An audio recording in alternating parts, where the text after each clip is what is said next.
So just a quick little one today. I've left the door for about a month, well over a month to polish it. So I'm going to start polishing it today. So what I've done is I've taped up all the sharp edges that wear through quickly.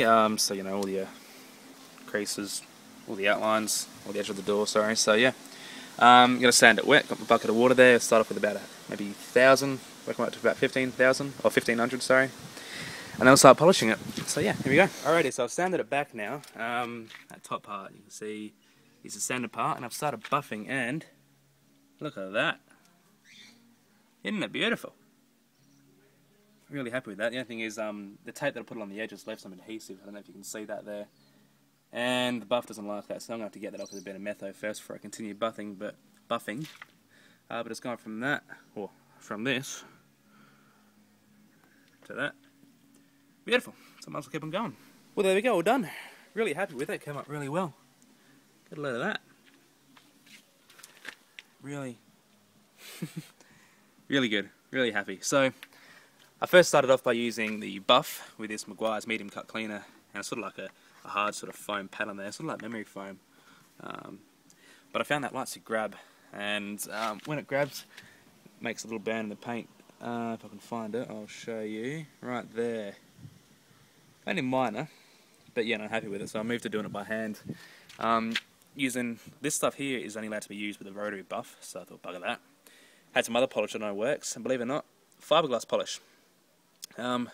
Works really well. Just use that and one of these.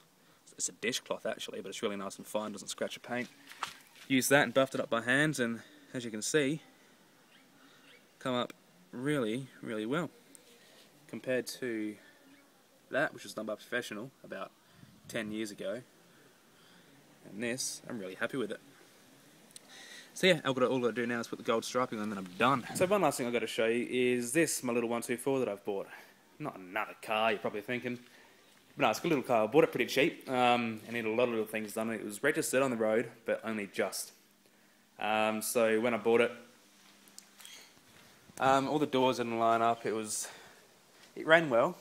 Just a lot of little trim things, so just been slapped together to get rid of, basically. So I think apparently, from what I knew about it, it was done up by a pilot, or when I say done up, it was fixed up by a pilot about, I don't know, 10 years ago. He did the paint, got new upholstery, rebuilt the engine, and then he drove it daily for about 2 or 3 years, sold it to another guy, who then sort of did a bit more driving in it, then stripped it down apparently, did a few more things to it, and then put it all back together, sold it off to me.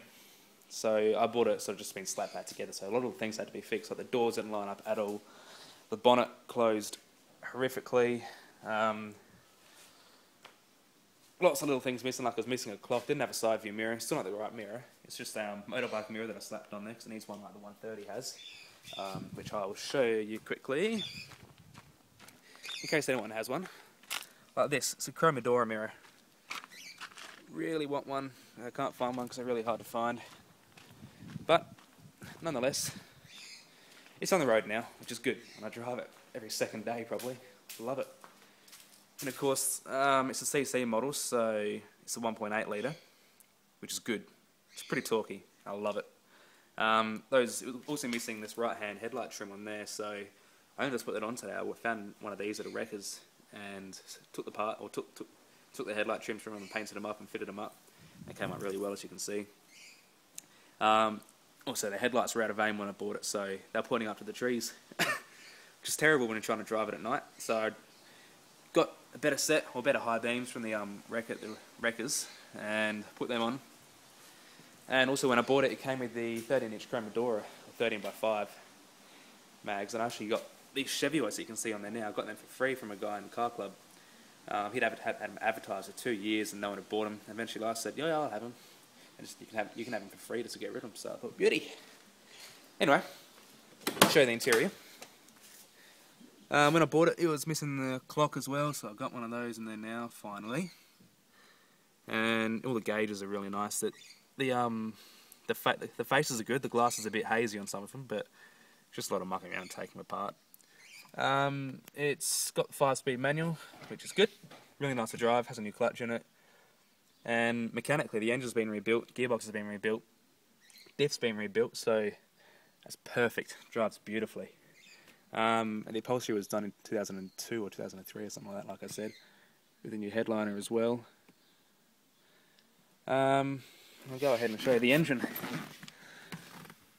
Bonnet latch is on the left-hand side, which I really don't like. It's just a pain in the bum.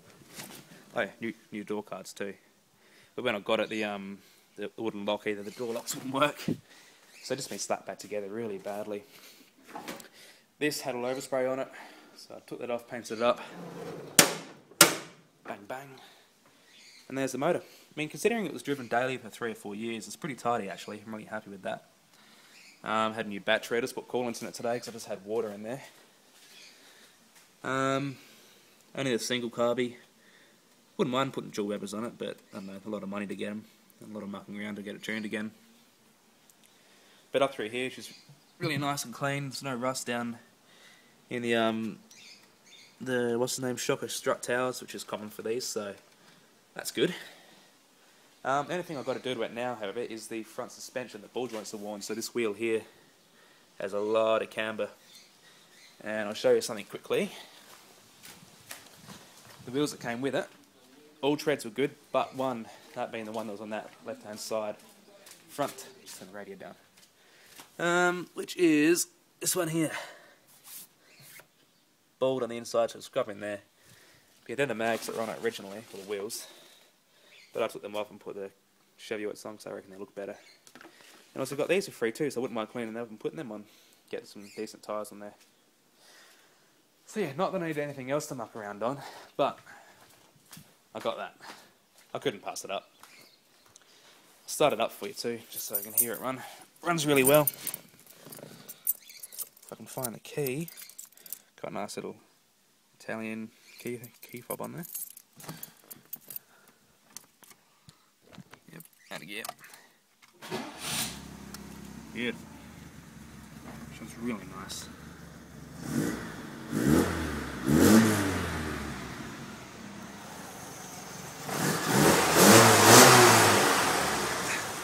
I love that exhaust, it just sounds great.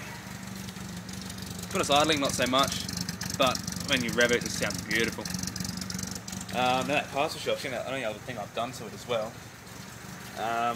When I originally bought it, it had a bit of marine carpet in it. I'll show you the carpet, so you get an idea. That kind of stuff. Looked terrible.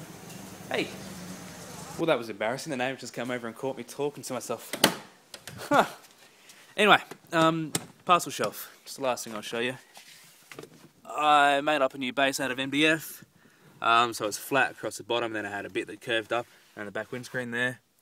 And lined it in black vinyl, so all up it cost me about 25 bucks. And it's improved the look of the interior dramatically. It had massive holes cut in the back beforehand for speakers. Even though it doesn't have a radio, as you can see down there, nothing. So yeah, really happy with the way that turned out. And that is my little project, / projects with an S. Anyway, yeah, have a good Christmas. Thanks.